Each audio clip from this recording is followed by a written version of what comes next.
Attending. Good morning, everybody. My name is Adam Block, and I'm going to start with our special Zoom script. So if you could indulge me, I appreciate that. Good morning and welcome. I'm Adam Block, the chair of the Needham Council of Economic Advisors. First, we'll confirm that all members and others anticipated to be on the agenda are present and are able to hear me. When I call your name, please respond in the affirmative. Stuart Agler. I am here. Tina. Here. Glenn. Here. Bill Day. Anne Marie Dowd. I guess we can record Bill and Anne Marie both as not present. Virginia. Here. Mo. Here. Bob. Here. Adam Eisner. Here. David Montgomery. Here. Ted Owens. We can record as absent. Rick. Here. Matt Telkoff. We can record as absent. And Mike Wilcox. Here. Thank you all very much. And then from the staff, we have Lee Newman from the Planning Department. Here. And Alex from also the Planning Department. Yes, I'm here. Thank you very much. And also we have Tim McDonald from the Department of Health. Present.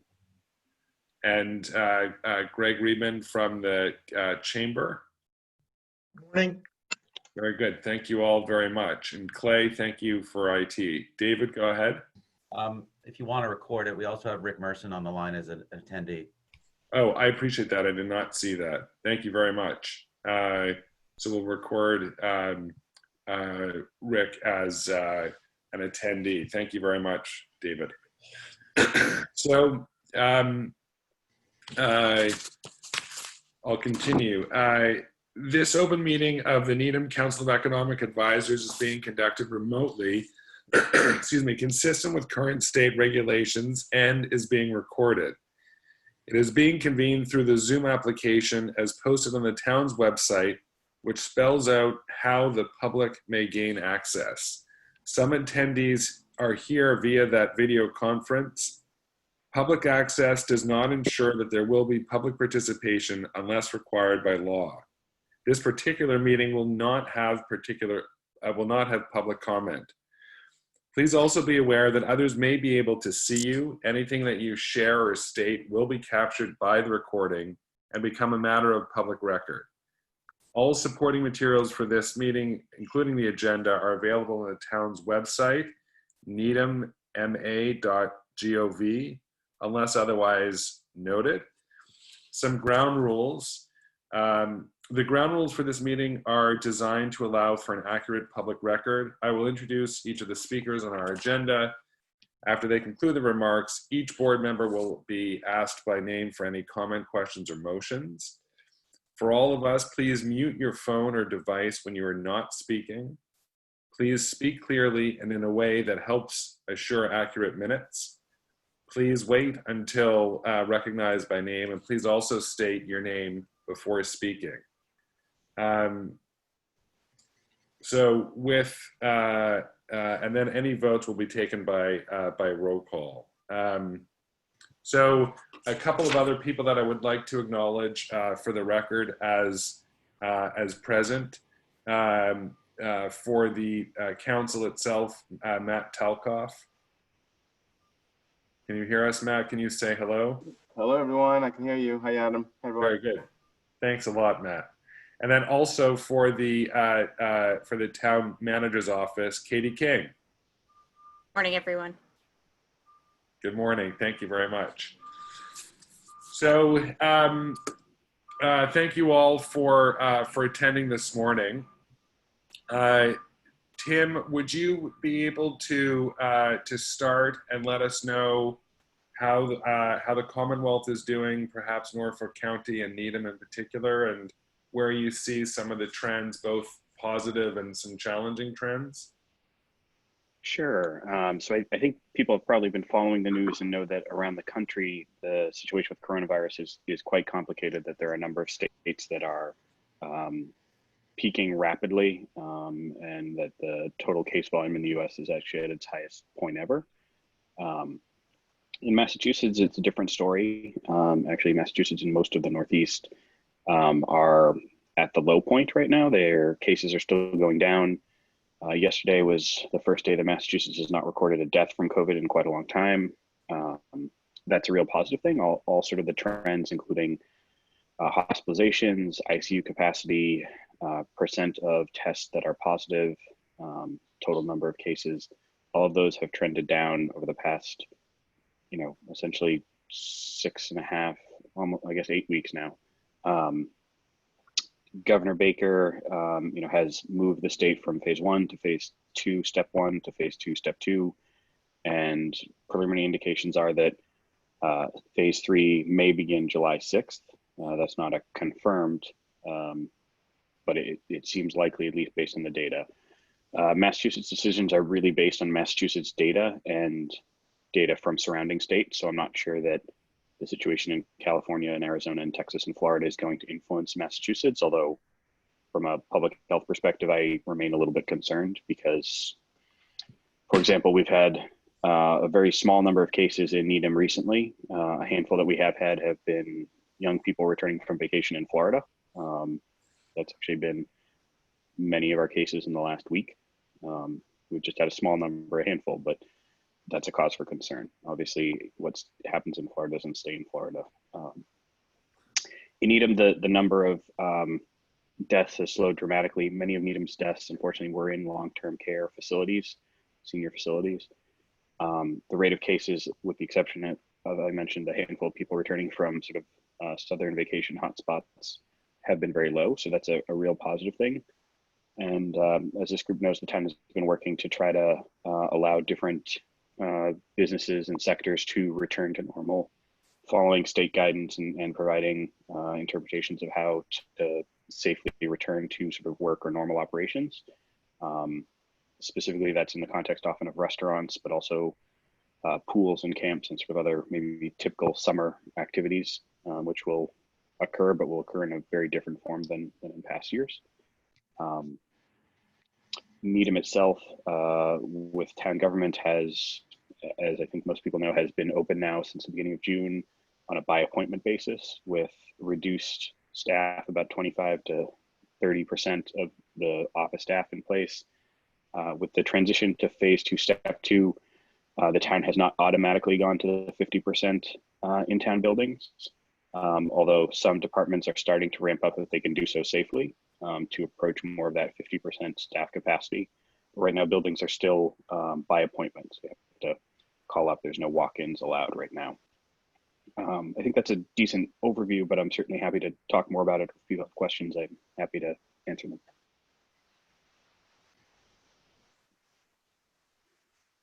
Does anybody have any other particular questions for Tim? And I see, Stu, you have your hand up. I recognize you. You're muted, Stu. Sorry about that. Tim, I just have a question about how the restaurant situation is going. Anything, given the board's decision to kind of loosen that up a little bit? Have you seen anything from your end about, how people are doing or any implications thereof?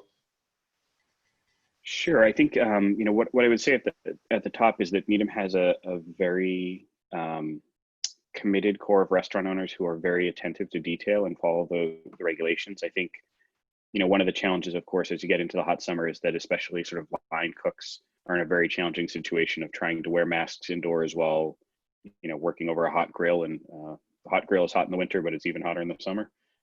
So I think, we do occasionally get complaints from some people who said, no, that this person's mask was temporarily just covering their mouth, but not their nose. I think that's unfortunately unavoidable because people who are coming into a restaurant, who live in Needham, people everywhere have a different set of risk tolerances. Some people are far less risk tolerant, far more concerned about sort of any activity, and some people are much more sort of in the, well, this person, I wasn't that close to them, it was very briefly, they were just trying to get a a breath of fresh air sort of. We do get a fair number of sort of comments on both sides of the spectrum that way. Needham businesses have been returning, and the town did establish, and a number of people on this group, including Lee and Mo and Katie, have been part of the town's working to try to prioritize and streamline businesses that are looking to add, especially outdoor seating or outdoor seating in non-traditional areas that hadn't previously been permitted, including parking lots, sidewalks, that sort of thing. So the town has been working with businesses in that way, and that's, from my perspective, been very smooth. You know, it's actually been a very easy thing, especially from a health perspective, because the health concerns haven't changed. The restaurant owners, it's more just where are they physically bringing the entrees and appetizers to. So from my perspective, it's actually been pretty seamless. Hopefully it's been actually very easy for the business owners as well. The return to indoor dining, it has followed often a very similar process where the restaurant owners will come to the public health department and say, here's our plan for how we're going to set up our dining room. Here's our plan for how we're going to do this. You know, this is the number of tables we're going to take away, or we're just not going to have seats at these tables so people are spread out. You know, this is how we're going to organize. Everyone's come with a pretty darn good plan, I think. And the ones that haven't have come with the help me understand this, help walk me through this, and then they've come back with a good plan. So we've been very impressed with sort of the attention to detail and how seriously restaurant owners are taking this for the health of their patrons, their staff. It's been about as successful as I think it possibly could be from my perspective as health director. That's very helpful. Thank you very much. Does anybody else have any other specific question for Tim? I don't see any hands up. Greg, could I ask you to chat a little bit about the Newton restaurant scenario and any knowledge you have about the trending health conditions there? Well, good morning. I'd much rather talk about Needham, because Needham is in this regard is a much better story. And I think, you know, Tim, I'm really grateful for the work that Tim has done in his department and the rest of the town for really being responsible and responsive to restaurants' needs. And it is in kind of sharp contrast to what we've seen in Newton, where it's been a lot slower, in Watertown, another place we follow closely, where it's been particularly slow. So really, you know, the restaurant owners are grateful that I've talked to. They appreciate the feedback and the opportunity to be flexible and to brainstorm outdoor arrangements. So it's been a nice, really nice welcome return back. All that said, it's still a real struggle for all these restaurant owners. Tim mentioned the masks over the hot flames, or you know, being a short order cook. It's the same deal if you're serving outside in the sun. You know, your patrons may be under an umbrella, but oftentimes you're not, and so that can be really tough for a wait person as well, running back and forth carrying food and trying to serve everybody. So that's been tricky. And I think that generally speaking, while we're seeing some folks comfortable eating indoors, there's still a large part of the population that isn't, and surveys have shown that generally speaking, residents are reluctant to do some of these things. So it's not just the limits of capacity inside, but also the limits of willingness to move inside.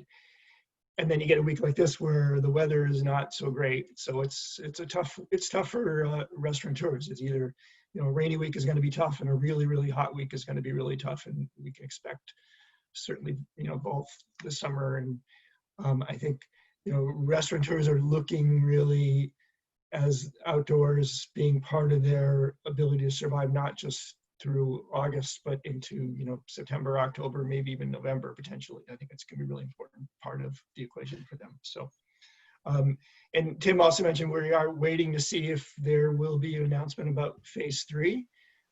And phase 3 includes health clubs, museums, movie theaters, bus tours, and a lot of things that will bring a lot more people in. So there is obviously that concern about population moving through our hotels or into our restaurants or in the health clubs, that really at a time when the virus is so high, virus levels are so high elsewhere in the country. But it does seem that from all indications, since the governor yesterday relaxed that 14-day quarantine for people basically in New England. You can travel between New England states without doing the self-quarantine.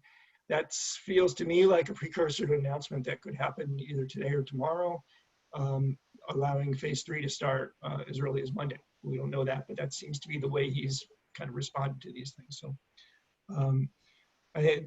beyond that, I do think that we are still seeing a reluctance or a slowness for people getting back into their office space.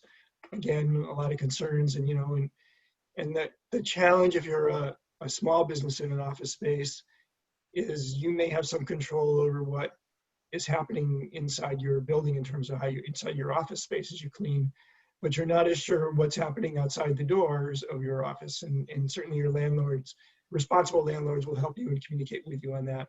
But you're still kind of depending on, are the workers and the office next door being as careful as they need to be. So when you use the shared bathrooms or elevators or hallways or whatever, I think there's some reluctance there from both employees and employers to bring people back. And that sense that work from home still works for a lot of people. So we're going to see some slowness there for a while. Thank you Yep. very much. Rick, I see you and your hand up, and then Bob, I wanted to mention this. So I think you had your hand up. That was not a scratch.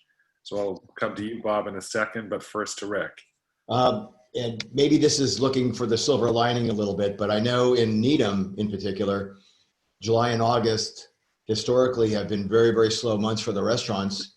I'm kind of wondering if maybe it's going to be offset this year a little bit because people aren't going to be going away as much and they're going to remain in town. So possibly there'll be more business for the local restaurants. And we hope also other retail, which we'll come to shortly. Bob? Question for Tim and Greg. Just wondering at the state level if there's any discussion of what the expectation is when we do start to reopen and continue to reopen. Clearly cases are going to go up. Short of a vaccine or a cure, it only makes sense that the numbers will start at some point trend upward. And of course, what's happening in Florida and Arizona is troubling and something we need to keep our eyes on. But just curious if there's a discussion of how much is too much and what is sort of in that acceptable bandwidth of increase. Tim, you want to go first? You want me to? Sure. And I don't know them all off the top of my head, but there were specific metrics that the state was looking for as it started down the road to reopening. And some of that is, percentage of positive from test to run, percentage of positive cases that come back. If you have a very high percentage, that means you have a very high amount of virus in the community. If you've got a fairly low percentage, that means that the virus is comparatively restrained.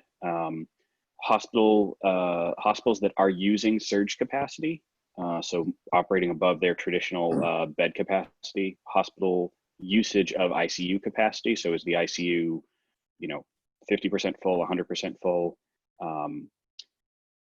They were pretty clear the steps they wanted to see, the metrics they wanted to see as they went down. I don't know, or I have not heard clearly articulated which metric or which combination of metrics would make them say, okay, pause versus, okay, roll a step back. I do know that, people have heard the sort of flatten the curve, and part of the idea with,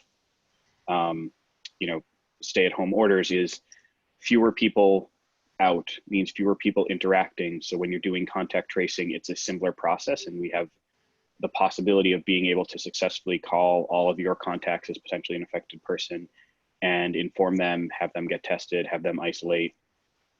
When people are more out and about, they will have more contacts, and that makes the job of isolating and contact tracing much more challenging. The point with that is the countries that have been really successful have been able to do testing and contact tracing in a way that when they find a case, they quickly contact all of the people that person has been in touch with. They quickly get all of those people tested. They have them isolate, they trace their contacts. And when you don't have a ton of person-to-person movement, when the economy isn't particularly open, it's much easier to do that contact tracing and testing and isolating. I don't know, Massachusetts is far ahead of the game in terms of contact tracing in comparison to other states, but it's still nowhere near like the model you would see in Korea or Germany or some of the other countries that have been very successful in their response. I think that was a lot of information, but not a direct answer to your question, and No, it's hopefully it helpful. was somewhat Thanks. helpful. No, it was, thank you. And so, Bob, I can answer that, you know, that, I mean, it's hard to read the tea leaves from the Baker administration. They've been really good about not leaking out what they're thinking. And yesterday's press conference, and I watched them all really closely, you know, the governor didn't give any indication that he was nervous about what was going on in the rest of the country as much as he was emphasizing how our success and encouraging people to continue to follow it. But I think we all know that he and they are very cautious. And if the trends go the other way, I suspect we'll see a tightening, or, you know, some of those things that we're, you know, now allowed to do, we won't be allowed to do. But there's been no specific articulation of that. Okay, well, thank you. So, for instance, on heavily populated activities like going to the movie or high touch activities like a gym, there's no known set of a particular metric that if cases reach a certain number that they would be closed once after they've already opened. Well, there's very specific metrics, and that dashboard is available on the state site, and the Globe links to it every day too. They're really specific, and they've all been favorable for several weeks now, which is why I think it's moving Right. forward. But it would be really, you know, easy to imagine that if it went the other way, they would start to retrench something. Right. Yeah, and I don't know if it's clear if, you know, for example, do all the metrics quickly turn and go the other way, then it seems obvious that we would either pause or move backwards on reopening. If, you know, some of them maintain sort of their positive trend, their downward trend, but one starts ticking upwards, you know, it's unclear sort of what that would mean. Like, okay, hospitalizations and deaths and ICU capacity are continuing to go down, but percent of positive cases in the community has started to go back up. It's gone from, you know, 1.8%, which it is now, to 3.7 to like 4.5. It's approaching 5%, which is kind of the magic number they were looking at to start reducing restrictions. So it's unclear, for example, that one goes up because the others would be lagging indicators from that. Would that prompt them to either move back some steps or pause existing steps? Right. I appreciate that. Thank you very much. I'd like to turn the conversation to some other challenges and perhaps some solutions. Our economy is a mixed economy between commercial activity with industrial, office, retail, and restaurant. We talked a little bit about what the restaurant experience is. Tina, would you like to speak for a minute about what your experience is on retail? And obviously, Greg, will come back to you on that subject too. From the people with whom I've been interacting, it's still been a little bit of a slow go. I mean, definitely things are bouncing back a little bit, but people are still concerned about in Needham, which is a good sign that people are taking it seriously. You know, interaction with other human beings. The restrictions on the dressing rooms were just lifted, so it was very difficult. I think, Rick, you had mentioned that during our last meeting.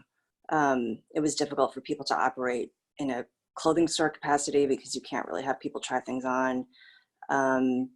Gift stores have a lot of things that you can touch and feel, a lot of touch points. So that's been a challenge for a lot of people. You know, I think it's slowly coming back. I mean, I think the big issue with what's happening in Needham is that most of the retailers didn't have any sort of internet or e-commerce website. So I think, you know, when we talk about the restaurants and how difficult it has been for them and how hampered they've been, you have to understand that most of the businesses here in Needham, they're really small little mom and pop shops. They invested in their build outs, in inventory. It's very expensive to get a e-commerce site up and running. You can't just throw it up there and start selling your product. So while you hear about successes in some areas of the retail sector, our Needham retailers have actually been hurting quite a bit.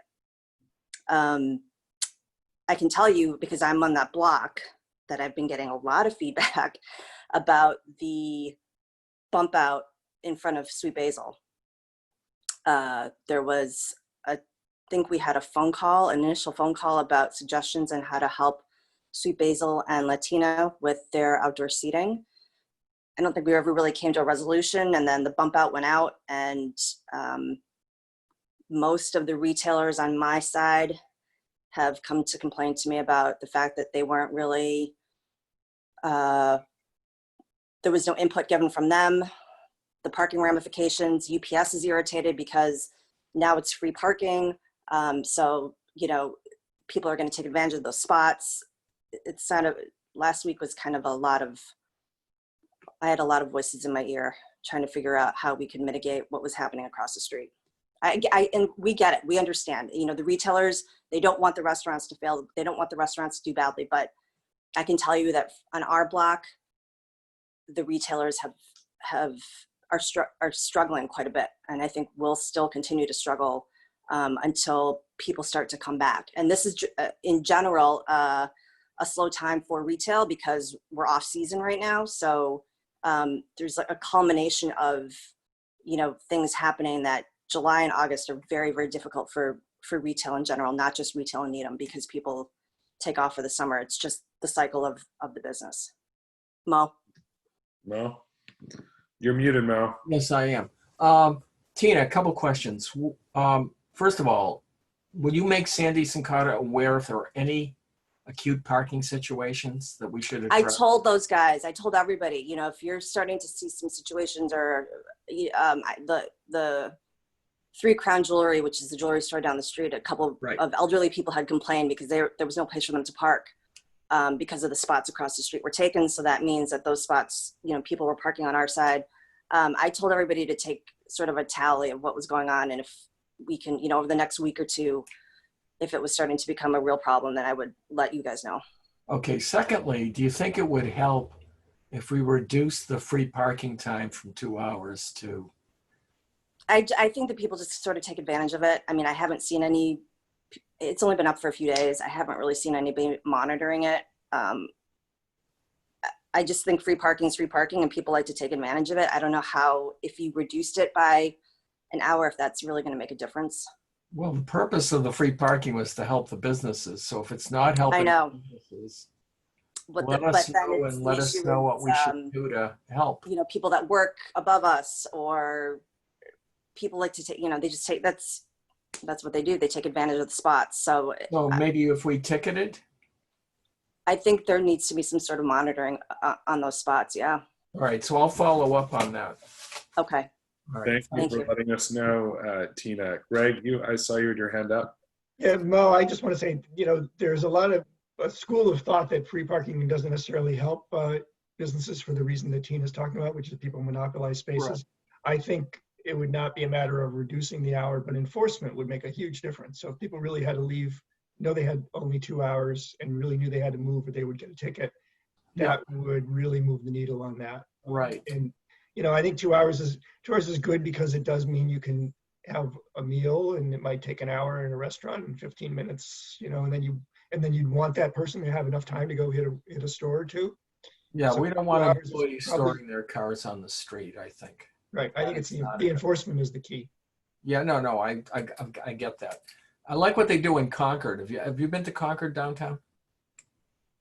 Yeah, they have a button on the meter. If you park and press the button, you get 12 minutes free. So if you're in the middle of a restaurant, do you have to come out 5 times? No, you do an errand, you drop something off. If you want to park longer than that, you put money in the meter. Oh, I see what you're saying. I see. But, you know, it's for drop off. Right.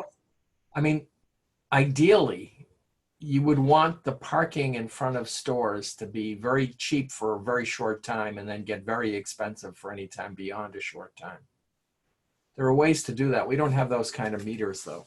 But if they're bagged, that's very hard. I think we have to talk about enforcement, and I'll bring that forward. Thank you. Thanks. Thank you very much. Virginia, you're muted. Oh, sorry. I wondered if there's other things, Tina, that you can think of that the town can do to be helpful to the retailers, besides these things you've mentioned for, you know, parking and otherwise. Because, you know, I think we just, there has been talk about just letting people know that we're still around and we're available and we're doing business. So there's been a lot of PR, really great PR from the town around the restaurants reopening. And again, we're not, the feeling isn't we want the restaurants to fail, right? We all work off of each other. When I have a crowd, there's a crowd over at Sweet Basil or Latina, and they happen to see my shop, that's good for me. Right. By the same token, if I have people shopping in my store, which happens all the time, my clients are coming in from Cambridge and Boston, they need a place to go to lunch, I will send them all through town. I'm not going to send them out of Needham. But maybe a little bit more, I think, PR or some sort of signage, especially on the signposts where sometimes we post flags about different things that are happening in town, just to let people know that, shop small is still happening. It's been a tough, I think a couple of people are not going to make it. They're going to try to kind of see what happens through the summer, but we're definitely going to lose some people here. So any sort of word of mouth, public relations, talking about, not just the restaurants, but shopping local, I think is going to help everybody out in this situation. Katie, do you have any idea whether or not the town manager would support some kind of campaign to shop local throughout the summer? Yes, Cindy Roy Gonzalez, our public information officer, has been doing a lot of messaging, but I'm actually messaging with her right now to see if we can do a broader kind of shop local message. So maybe we can follow up, Tina, with you on things that would be helpful. Yeah. And then keep in mind too, we last summer, one of our big bumps from last summer was the sidewalk sale. These are the types of things, we're not gonna be able to do that kind of stuff this summer, right? So any sort of messaging that we can get across would be fantastic. I do note that Cindy actually is present as an attendee, but I'm not sure, Alex or Clay, if we're able to bring her into the as a panelist, if she's able to speak to that point. While you're waiting, historically, the town has always supported those efforts every time. So is there something we could do about the flags? Because I know they're not cheap, but is there a way to try to get some shop local flags that could be put up?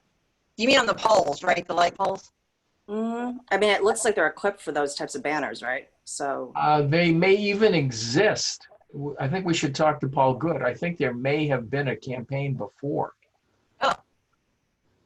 So they may already exist. We'll have to follow up on that. We have banners on Chapel Street that encourage shop local, but this is an effort that's much bigger than banners, and it really is an effort that needs to go across many platforms. Certainly the town can talk about it, the chamber can talk about it, each and every one of us needs to talk about it. I did wonder why Tina, you ruled out a sidewalk sale. I don't know what in the health standards would prevent that. I think the sidewalks already are congested. So, and last year, I mean, because we were all offering these big discounts, we were putting rolling racks out. So rolling racks themselves are not 6 feet across. It's just a lot of sort of hustle and bustle. And for really, the concern is really for the staff. So, talking to Proud Mary, who sort of co-speared this whole initiative last year, I mean, they don't even like people in the store right now. They're very nervous about people in general and maintaining safety of their staff. So I feel like a sidewalk sale with a lot of variables, it's hard to sort of watch. You've got people kind of bumping in and out on 1 or 2 racks in a small space on the sidewalk, even though it's outdoors. It just doesn't feel safe to a lot of people. Rick, you were going to say something? Yeah, I was just kind of wondering if there's any way that we could use the chamber or other ways of getting the word out, having during the summer, a Needham on sale weekend. Just get with all the merchants and say, okay, automatically, and I don't want to spend your money, Tina, but 10 or 15% off on everything this weekend just to get the people to come, and find some way, have it far enough out 3 weeks or so that you can get the word out through various publications and media, like I said, the chamber letters, various notices. This weekend it's Needham on sale. All the merchants are offering an immediate 15% off, other deals to be had, sort of thing. Because the whole thing is just getting people here. And once they're here, and as I think Tina will attest, once they see the merchandise and get comfortable with the store, they're likely to come back. And maybe in conjunction with whenever the state declares the tax holiday. I don't know if that's beneficial or not. Mo, I see you had your hand up. Isn't that a role for the chamber? Shouldn't the chamber be organizing those kinds of activities? So we're happy to help promote and support what our merchants would like to do. But I mean, I will say that the chamber, as a matter of policy, we never tell merchants what price to set. So we wouldn't tell everyone to go offer a discount. We think our merchants are best set to decide what they do. But I think, they may be worth entertaining the idea of, if a sidewalk sale is a matter of concern about the width of the sidewalk, how about if we were to close a block or two of Great Plain Avenue for a Saturday morning? I don't mean on a long-term basis, but really just allow one day when everybody can go out on the street and enjoy that, or some variation of that idea. Well, we have a working committee. If the chamber with its membership wants to bring a proposal, we've been trying to turn around answers to those kinds of requests very quickly. Yep.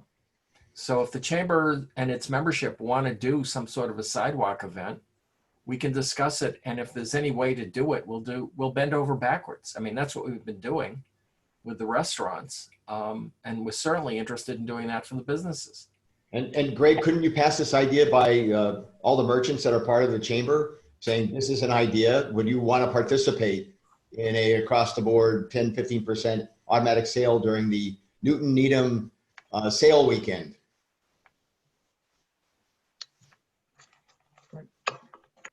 I just, David, I see that you have your hand up, but before I come to you, there is someone has joined us by phone. I don't know if that's Tina, because Tina, I saw disappeared by video. Tina, is that you on the phone? Yeah, that's me. Can I just quickly say something about this?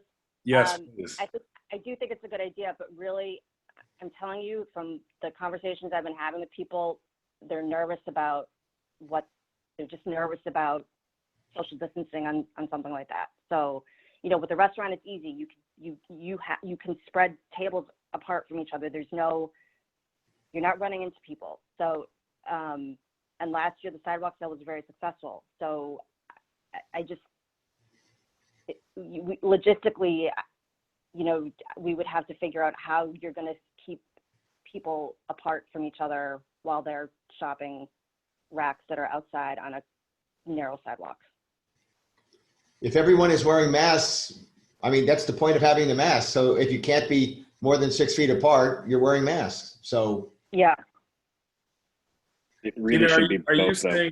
Are you referring to two points? One is a health concern that if it's a high congested area with or without masks, that merchants fear their own safety of catching the coronavirus or their employees catching the coronavirus on the street, as opposed to safety of product. For instance, if there's a lot of people moving and coming between the racks, that items can be lifted and not paid for.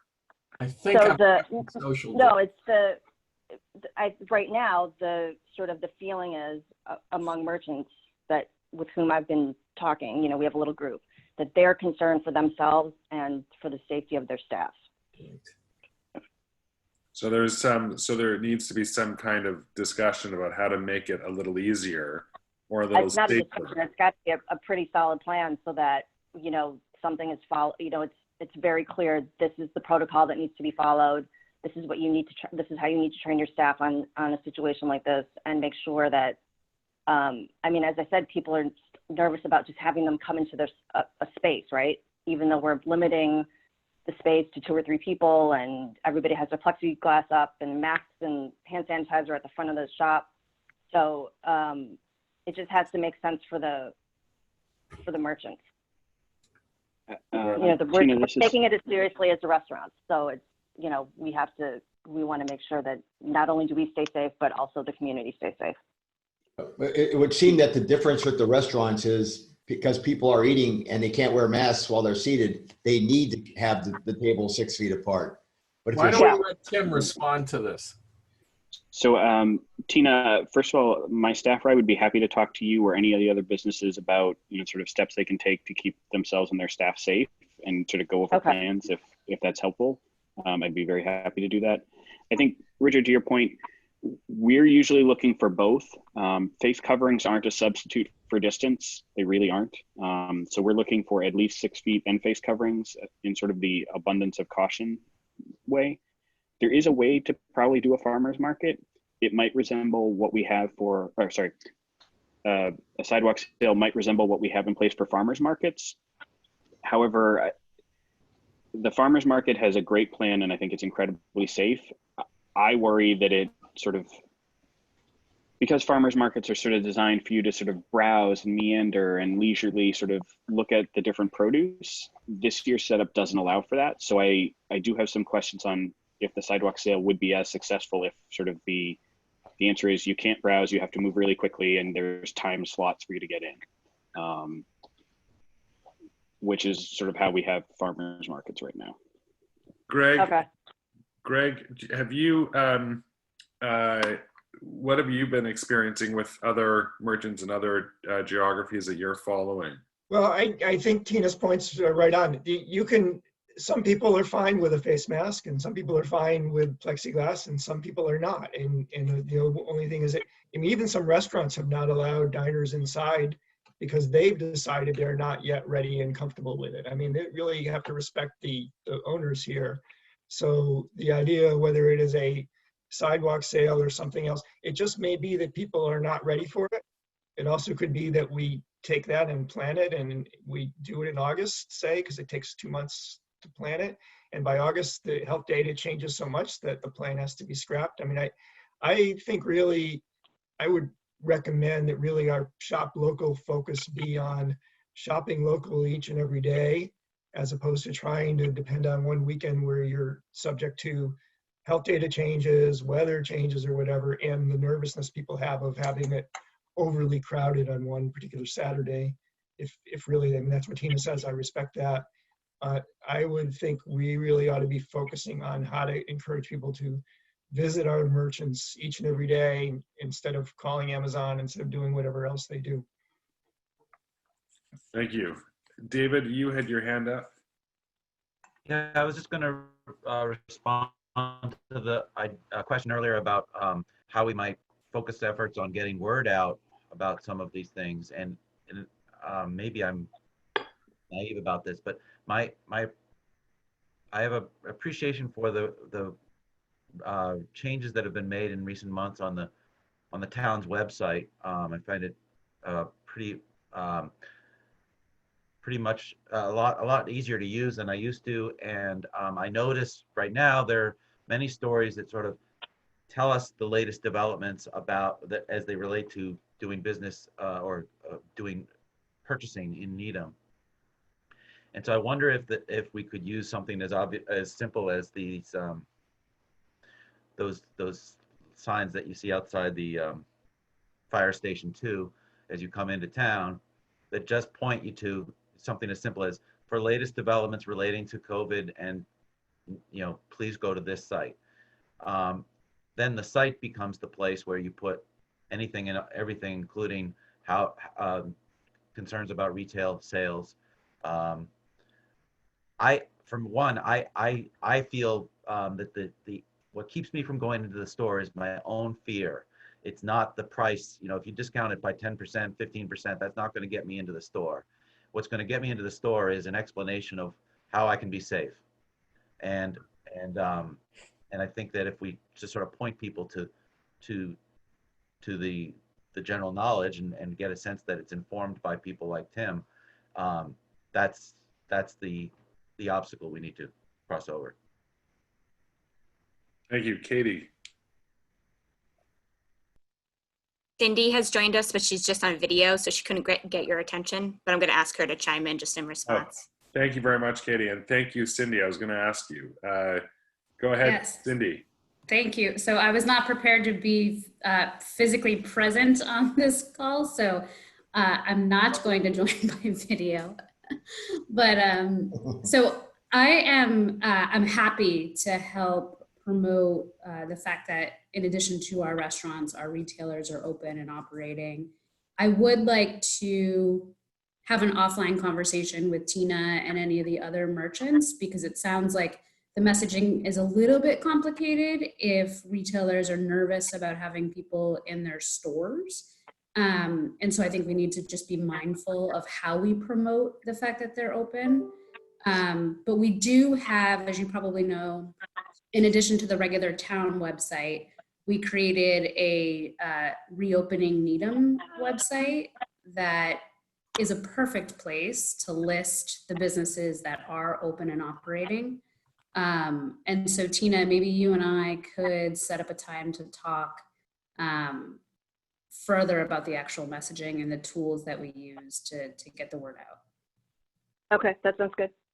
All right, I'll follow up with an email to you after this meeting. Thank you. I'm happy to connect if you guys need each other's contact information offline. Cindy, thank you very much for volunteering, for stepping in, and Tina, thanks and Greg for continuing to inform us about what the condition is. I know there's a plan that we want to restore business, both retail and restaurant, and obviously if merchants aren't particularly comfortable doing that, that's a challenge, as it is really with customers, that some are and some are not comfortable to to be outside and to shopping and to visiting these businesses. I'd like to take us a couple of minutes now and switch from that part of the commercial world to office and industrial, and give our colleagues Virginia and Michael and Adam to talk a little bit about office space and what's happening in that side of the commercial business. Sure. You want me to go first, or is anyone else? Sure, please, that would be helpful.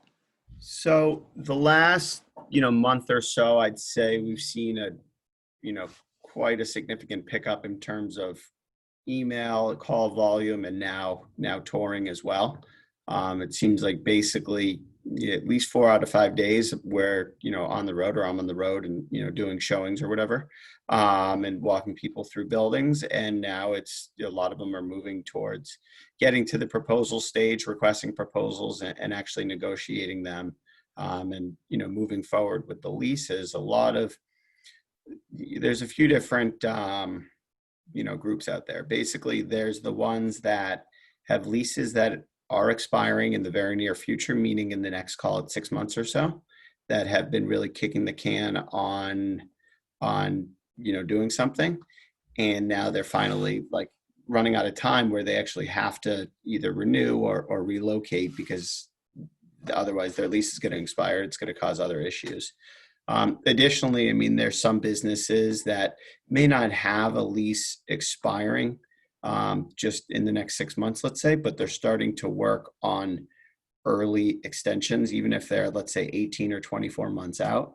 And part of that is because their business is suffering, let's say some of the medical practices where they physically couldn't see patients, so their revenue was dropping significantly. So part of what they were negotiating was, we'll give the landlord an extra 5 years, 7 years, whatever it is. In return, we want some free rent.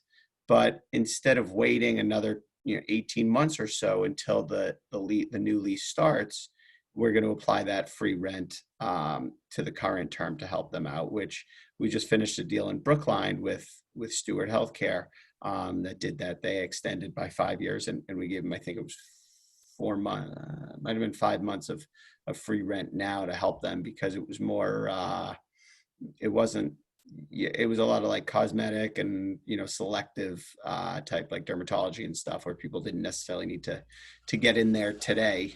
So they're kind of pushing it down, you know, down the road there. And then a lot of the businesses that we're seeing that are touring the office space market right now, that are actually out looking at the buildings are those that are local. And then we're also starting to see a few of them come out from the city. You know, one thing to keep in mind is a lot of those people that are coming out from the city, there's two different groups within that. There's ones that have leases expiring and they can actually physically leave the city. And then there's others that are stuck in leases and they're trying to figure out what to do, whether it be just to, you know, try to sublease their space downtown and move out to the burbs, or just open, and this seems to be more common, like a satellite location. So that those employees that live, let's say in the Newton, Needham, or, you know, the western suburbs, have the ability to come to that office, as opposed to having to take the MBTA in or deal with traffic to get all the way into the city. And then once they're there, the elevator issue with getting up, you know, 40 stories to your office building or to your office floor. So we're starting to see more and more of that. You know, IDG was out in the market for a while, and they're currently in Framingham in 3 or 4 different buildings there, and their CEO wanted to get everyone under one roof. And they were considering Boston and Cambridge. COVID, they didn't sign the lease until after the pandemic, you know, started. So they were aware of it. But it's not like it 100% drove their decision. Basically, what they realized was they have a lot of people that live out in the suburbs right now, so they wanted to make it easy for them. They felt as though they'd probably lose a number of employees that had to suddenly start commuting into the city, which is definitely a different change, or, you know, a major change for a lot of them. And additionally, I mean, one of the other reasons why they selected Needham was because it's somewhat close to the Green Line, where they're going to have a shuttle bus system picking their employees up that are coming from the city. That solely rely on the public transportation. And then additionally, I mean, Kendrick Street made a lot of sense for them because they wanted everyone to be under one roof, and there's only so many 125,000 square foot, you know, pods, I guess you could call, in the suburban market that allows everyone to be under one roof.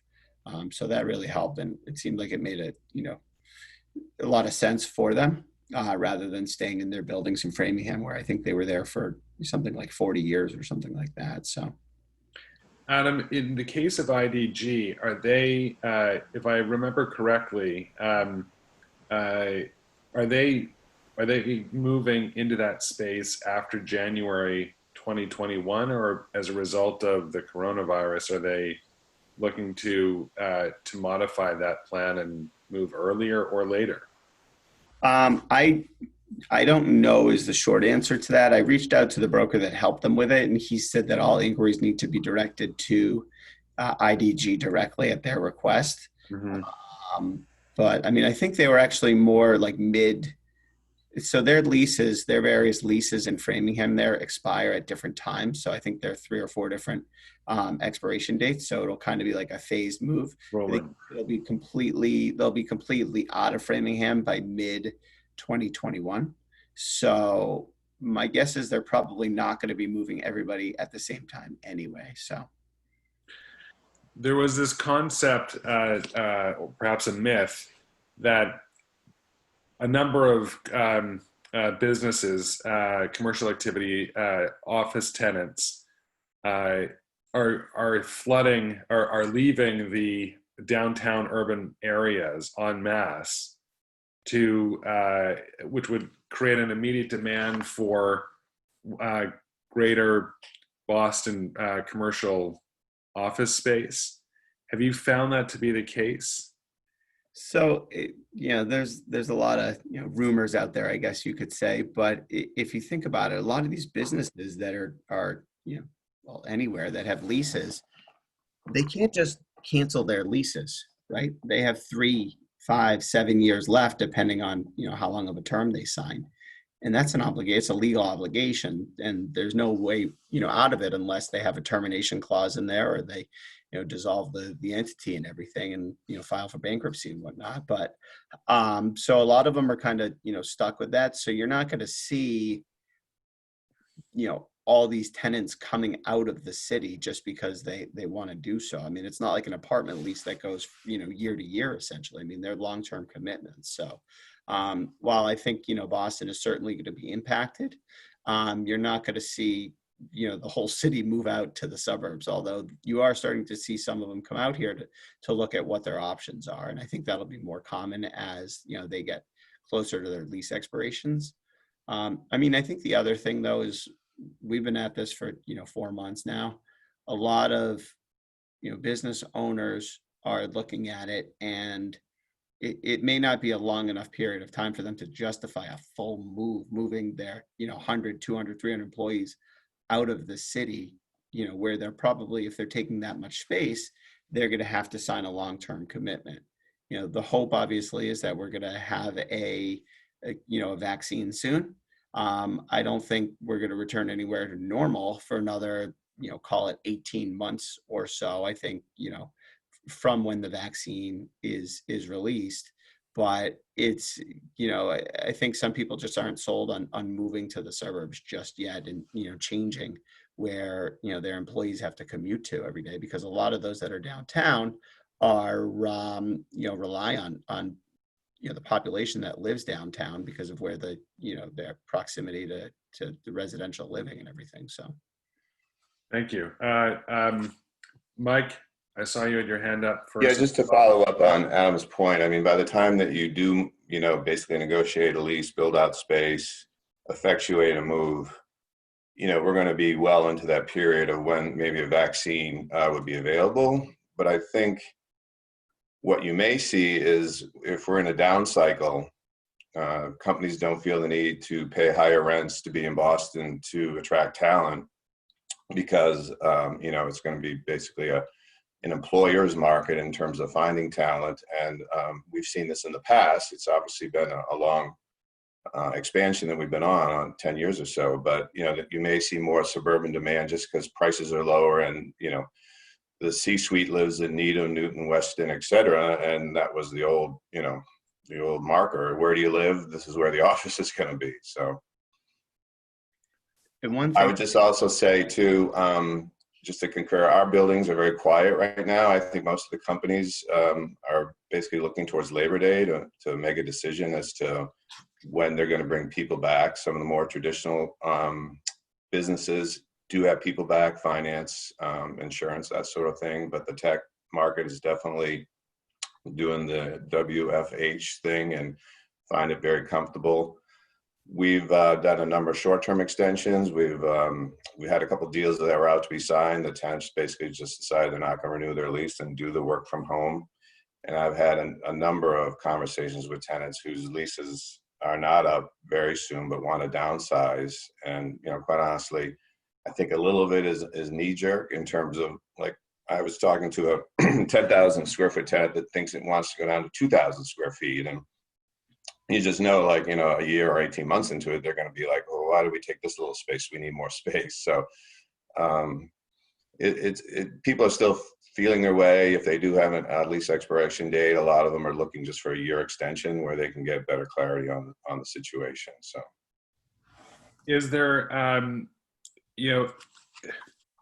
as businesses do reopen on the commercial the office type businesses, there's a greater concern to have more space, because when more employees are comfortable returning to the office, that they're not going to be packed like sardines as perhaps they had been in, for instance, as you would expect in an urban environment. Is there any indication that any prospective tenants that had been looking are now looking for larger size space as a result to accommodate more space between individuals?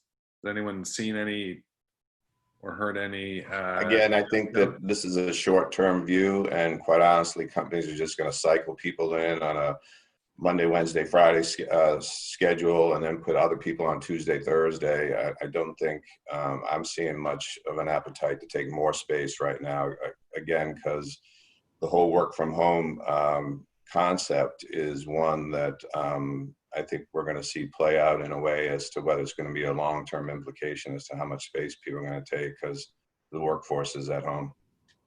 Yeah, I mean, I echo what Mike is saying. I mean, they're not increasing. I mean, none of the requirements that we're working on have necessarily increased because of that, but they've shifted a bit in the sense that they want more hard-walled offices than going more with like an open, cube concept, because even though, the virus can spread through the HVAC system, it's still, feels a little bit safer to have actual hard walls around these people as opposed to, let's say, 4-foot, cubicle heights or something like that, or, panels, maybe they're 6 feet or something like that. But yeah, I wouldn't say I've seen any increase necessarily. So, and it hasn't that much. We wish. Yeah, I'm always wishing so.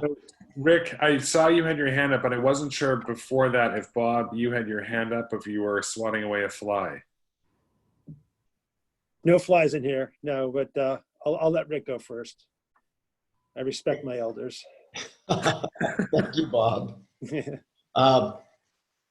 Adam, I'd be interested, and Mike too, interested in your opinion as to what businesses, probably office and industrial businesses, have been relatively unaffected by this pandemic, and in some cases, may have actually thrived because of it. Mike, you want to go first? You want me to? Well, I mean, we talked last time, the lab sector. We don't have much in the way of industrial, so I can't really comment on that. But the lab sector has been more resilient. Although more recently, in talking to people, they've seen a little bit of a slowdown in activity in more traditional lab locations as well. So, that would be the sector I think that people would still continue to have growth, and they're not tied to lease expirations or whatnot. They're just tied to funding and science. So obviously with what's going on today and what may happen in the future, there's probably going to be more need for what they do in that regard. Yeah, I mean, I don't do industrial either. We don't have any landlord properties or really do much tenant rep, or I should say. We have someone in my office though that only focuses on industrial, and I mean, he says it's remained strong, particularly the open warehouses, because there's a lot of demand for delivery services, basically Amazon and those other ones. So people are trying to stock up with supplies and products and everything, and so they're leasing those industrial buildings. So. In terms of office space, though, I think, we're going to see a lot. It'll be interesting to see how the next 12 to 18 months after a solution is come to or whatever in terms of a vaccination, how people actually work from home. I mean, I know like law firms, for instance, are still cranking, a number of them, because the attorneys are working from home and they don't necessarily need to be in the office. Although I think it does hurt from a, colleague, conversation standpoint, just walking down the hall and talking to someone. But I have heard, from a number of our clients at our law firms, they're working fine, and, they'd prefer to be at home in the office, but they really haven't. There was a little bit of a blip there, but, it's almost, I shouldn't say back to normal, but their daily schedules have kind of returned to what they were before the pandemic. So it sounds like we can't really say whether or not, demand for office versus other forms of commercial space is up or down. Is that fair to say? We're kind of too early in the process, and there are other factors and conditions in the market that don't necessarily relate to COVID that are also having an impact. Well, I would just say that statistically, sublease space is definitely up. TripAdvisor has 100,000 square feet on the market, and tech companies in general have been putting more space on. So, I mean, you see the softening there with tenants that have a lot of space and a lot of term. They're basically looking to offload at this point. And I think with the rest of the office demand, it's TBD right now. And I think if you don't have to make a decision, you're not making one now.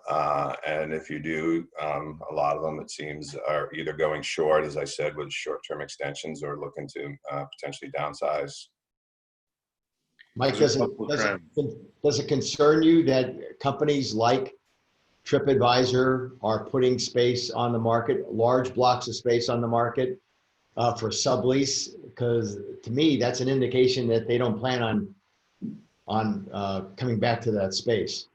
They're shrinking as a company, so that sort of gives an indication of what they think their future is like. Yeah, I mean, obviously in their business, the model right now doesn't look good, and they have made some decisions that strategically they could probably do without that space for an extended period of time. But yeah, any space in the market competes. Space like that is pretty unique in that it's a large block space. So they're probably looking for a larger tenant, although the brokers told me that they will subdivide, the 50,000 square foot floors. It's the top 2 floors.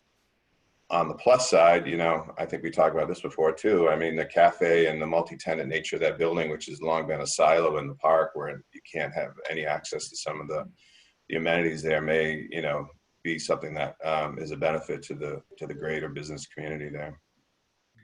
I think one thing to add is the Newton and Needham market doesn't typically have a ton of, big chunks of space. It's just the way the makeup of the buildings. I mean, there are a few, but a lot of those bigger chunks you see are up in Waltham, where you're seeing a lot more spaces be put on the sublease market. I just ran a search before the call here to see what's come on in the Newton and Needham market for office space in the last 30 days. And there was only about 40,000 square feet that was put on. And it was probably for 6 or 7 buildings. So, smaller spaces. And then there was the TripAdvisor space, which was 100,000 square feet that came on. I think it was just over 30 days ago. So in the last 60 days, 148,000 square feet has been listed in the Newton and Needham market, either for, on a direct lease or a sublease. But you're seeing a lot more in the bigger markets like a Waltham. So Matt Talkoff, you had your hand up a couple of times. Yeah, I don't want to trump Bob on his, but if it's okay, I'll just comment on what you guys were talking about. What we're seeing in our offices across the country, we had our Texas offices reopen back maybe a couple of weeks ago. And the first day, maybe 25% came in, the second day, half that amount. And by the third day, nobody was coming in the office because they just realized it is just the purpose to go in was to collaborate, like you guys are talking about. And we made a point of letting everybody know you can't collaborate. You need to stay away from each other, and you need to go through all those protocols to get in. So, in speaking with a lot of our clients also in Boston, the hedge funds, private equity groups and stuff, they're all saying the same stuff you are. It's just, they're not rushing to get back. The law firms, the accounting firms, like Adam said, they're all pretty much operating much better than they thought they would be able to operate. It was surprising to everybody. So I suspect, like you guys said, we're going to see a lot slower return into these offices, and but they'll need more. They'll need space, even if they're going to have 50% of the people going in. We're all saying you need more space because you got to separate more. So it'll be interesting to see whether they do shrink the sizes or not. So I wonder, does anyone have any guidance or suggestions or thoughts on how this will impact any near-term development opportunities or redevelopment opportunities in town? Highway Commercial 1, for instance, comes up. The plan has always been there, for instance, first floor retail, second floor and above, residential. Would it make sense at some point, not residential, I apologize, office, would it make sense to reimagine any of those plans based on what we're seeing today? I don't think so. I think it's too early to make that decision.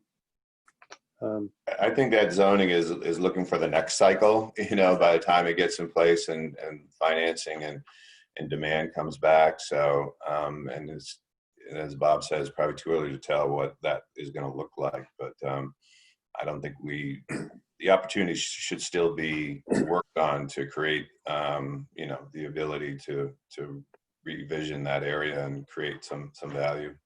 We'll come to that. We'll come to that in a second, and I certainly agree. It's foolhardy to set long-term planning goals based on a short-term reality, relatively speaking. And Adam, that kind of ties into the point that I wanted to make, was that long-term, I'm bullish on office space. I don't think this is going to be a structural change.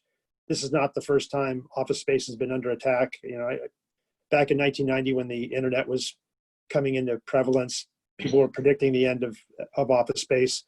After 9/11, people swore they were never going to go into an office tower again.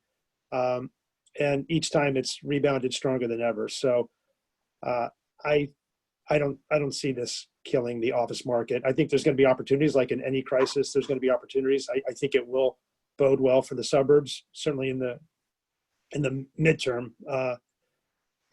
But you know, I've talked to plenty of friends who have gone back to work, and they're thrilled to be out of the house. Let's put it that way. And I don't think that's going away.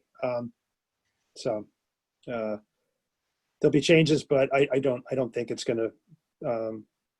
It's not going to be the death knell for office space. And I think the TripAdvisor is a good example. I think the people whose underlying businesses have been affected by this are obviously going to shed space.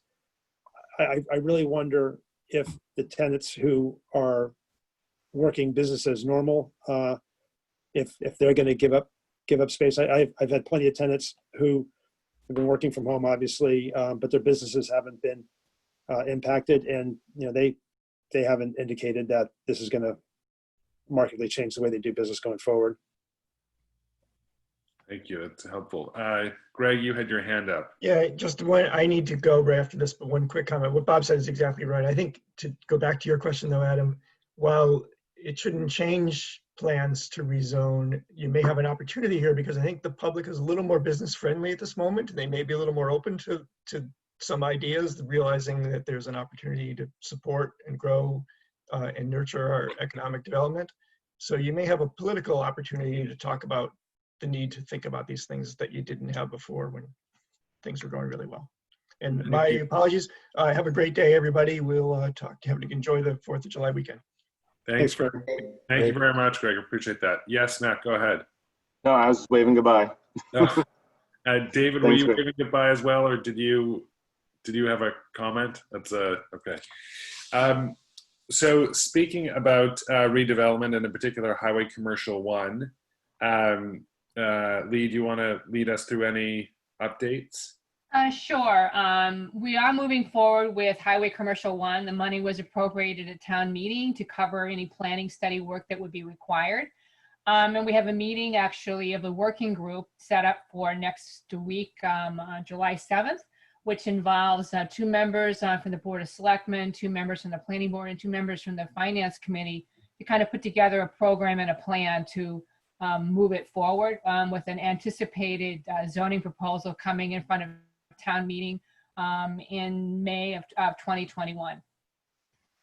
And just for the council, I will, on the planning board's behalf, be one of the 2 members, so I'll be able to be a conduit between this body and the planning board as well, to continue to push that effort forward.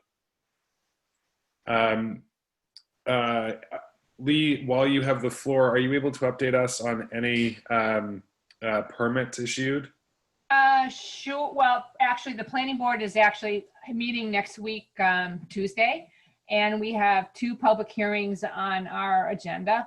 One is for affects, I think, property at 225 Highland Avenue, and they're proposing to have a preschool at that location, and there's a special permit public hearing being scheduled for that. The other is at 330 Reservoir Street, where a fencing academy is also proposed by special permit, and so those 2 applications are going to be heard. But I think the probably the more policy and long-term impact project is the rezoning for the Carter Building, which the planning board is going to be advancing. We received a proposal that basically changes the zoning to allow that to be redeveloped with, I think, 83 assisted living units and 72 independent living units, 12.5% of which will have to be affordable. In order to implement the plan, it's going to require some zoning changes. They're proposing to put a 4-story on a portion of the building, and the zoning doesn't allow that building footprint to happen. So the plan is for the planning board to hold a public hearing on that. I think now we're looking at August 11th, and to have it advanced to town meeting at the beginning of October. And they've reached out to me as chair of the council because they'd actually like to come and talk to us and to hear any comments that we may have on their proposal. Does anyone have any objection to that? Would anyone be interested in hearing what their proposal is to redevelop that area, that site? I'd be interested. Okay. Yeah. Okay. I see some nods and yeses. So then what I'll do is I'll reach out to that group, and I may try and put them on an August or a September agenda, depending on what's available for them and so forth. So you can look for that for coming meeting. Alex, Orly, are either of you able to comment from the ZBA any other permits that are issued? I don't think there's anything really pending that would be relevant for this group. Okay. Rick, go ahead. Yes. In past meetings or over the past couple of years, we've talked about trying to benefit the downtown retail restaurants. And one, part we talked about parking, but one thing we've always talked about was if there was an opportunity for being able to create a condominium situation within walking distance of the downtown area, that it would be very, very beneficial. I am under the understanding that the Hillcrest Garden Center on Great Plain Avenue has been sold. And sold to a developer, Dorenzo. That would be a perfect location to kick off the idea of putting in a number of condominiums where people would have the ability to walk out their door and frequent the restaurants and stores in the center of town. So I don't know if anything's come across. I think this is probably, I think it's pretty recent information. I don't know what Mr. Dorenzo's plans are for that site, but I would hope that, and I don't know what the zoning is, but I would hope that if there is a plan for a multiple residential development there, that it would be encouraged rather than denied. Well, I think the zoning of that property is residential. So it's constrained in terms of being able to do multifamily there. Although currently, they could do certainly a 40B LIP if they were prepared to, make a certain percentage of the units affordable, comparable to what happened at the church, down the street. Mm-hmm. Absent a zoning change, but otherwise it would require a relook at the zoning. So Lee, were you aware of that sale? I was aware that they were in the process of selling it. I didn't realize that it had actually gone through. Yeah. Well, I look at that as a great opportunity to kickstart maybe a trend that could help everybody. And anyway, it would be a nice reuse. In a positive way. I'm sorry? It would be a nice reuse to see that used for some kind of higher density housing. Yeah. David, you had your hand up. Yeah, just a quick question for Lee or Alex, following up on something that somebody said earlier about the IDG use of the property on that used to be the PTC building. Reference made to the shuttle that they intend to have, and I was curious if that is something that is purely voluntary on their part, or was that part of a permit from the town requirement? That was part of a permit that was issued to PTC, which requires that they participate in the 128 Business Council or some kind of like entity to provide for shuttle service. And so they're going to do their own. So it's a condition of the underlying permit. No, I get it, but we now understand, I gather, that IDG, I think Adam said something like that they're going to have their own shuttle service now. Is that the plan? They would need to get whatever if they're switching off of the 128 Business Council proposal, I think they'd need to come back to the planning board and probably show them what they're proposing to do. I need to go back and look at the language of the original permit. Generally, it's written pretty broadly that requires that you provide a service and doesn't link you into a particular entity. But at the time the occupancy, I think, is granted, the tenant generally comes in and demonstrates how that condition is going to be met. PTC decided to participate with the 128 Business Council. So without looking at the permit, I would imagine that they need to come in now, and if they're proposing to move off of that schematic, to present the alternative that they intend to go forward with. Okay. Could I follow up with you or somebody to learn a little bit more about that process? Sure, I would be glad to pull the permit and we can talk about it. Thank you. Thank you, Lee. Thank you, David. Another item on our agenda is the a status update on the Economic Development Manager position, which has gone through one round of interviews, and I think it's now with the town manager's office for a round 2 of a shortlisted group. I'm not sure. Lee, are you aware of? And I don't know. I think I can step in for Katie on this. I think round 2 interviews for the position are currently scheduled for next week. I think that the town is anticipating that they'll be able to make an offer to a person and have somebody in place before the CEA meets next month. Oh, very good. Excellent. I appreciate that. Thank you all for coming. Does anybody else have anything else that they wish to know? You're muted, Mo. No, the town is becoming acutely aware of the need to address issues around diversity and discrimination. In fact, we're having a forum on July 21st. But I'm particularly interested from this group on a couple of things. Are any of the businesses doing anything with respect to training of employees around those issues? And are any customers and or employees or others who use Needham businesses experiencing any sort of discrimination? Because we want to find out if that's happening so we can figure out how to make it stop happening. Does anybody have anything they want to say about that? If they don't now, if they know of anybody associated with Needham who wants to participate, they should check the town website. There'll be details on how to participate in the forum. It's going to be mostly listening on the part of my board. And I would encourage people to bring forward any issues they may be aware of, because we can't fix things that we don't know are happening. Mo, this is Tina. I'll touch base with you offline about this, but I definitely have heard there have been some incidents. The issue with a public forum is that I think some people aren't necessarily going to be comfortable coming forward publicly. So it's okay if they don't come forward publicly, but they need to if they want us to address the issues.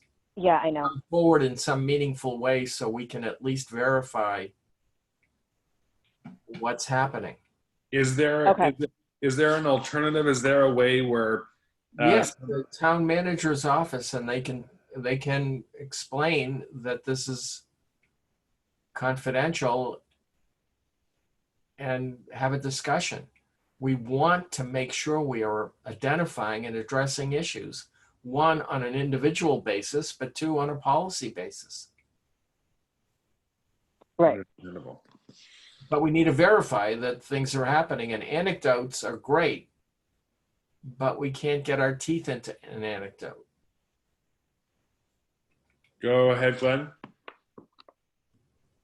We conduct annual harassment and discrimination training we've got a online compliance piece that we use. So all of our employees go through that training once a year.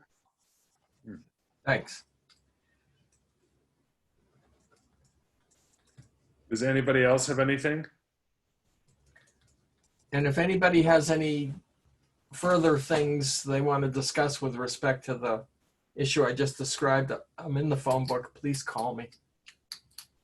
Thank you, Mo. Thank you very much. We're grateful that town leadership takes this seriously, because obviously it's having, a substantial impact. And I understand that there are other activities being planned to talk about diversity.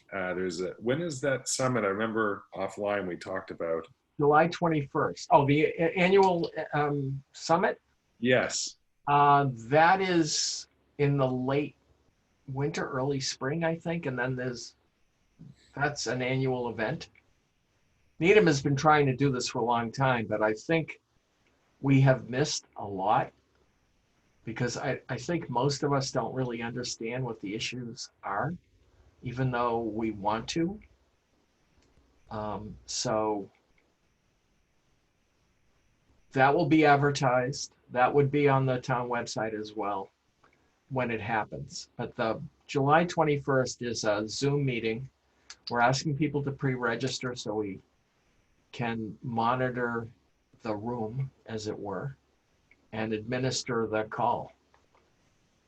Is there anything else you'd like the CEA to do to help? No, just I mean, if they need information from the Human Rights Committee, it would be good to know that. Tina is joining that committee if she hasn't already been sworn in.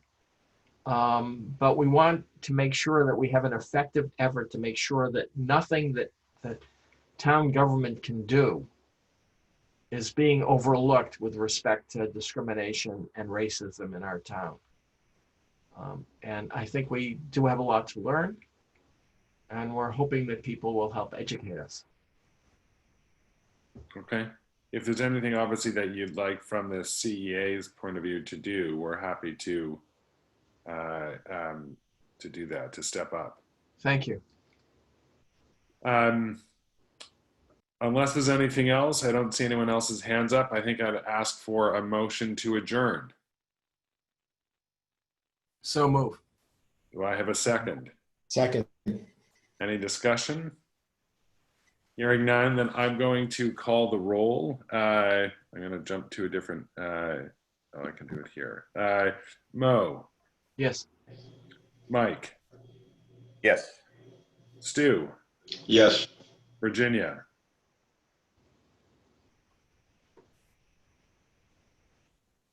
Virginia. Here. Rick. Yes. Adam. Yes. Matt. Virginia, you stalled, but I'm going to assume that your hand up was a signal yes to adjourn. Very good. Glenn. Yes. Rob. Yes. David. Yes. And I am a yes as well. Tina. Yes. Very good. Thank you very much. We are adjourned. Thank Thank you. you all very much. Keep an eye out for a posting for perhaps next month. Everyone enjoy the 4th. Happy 4th. Happy 4th.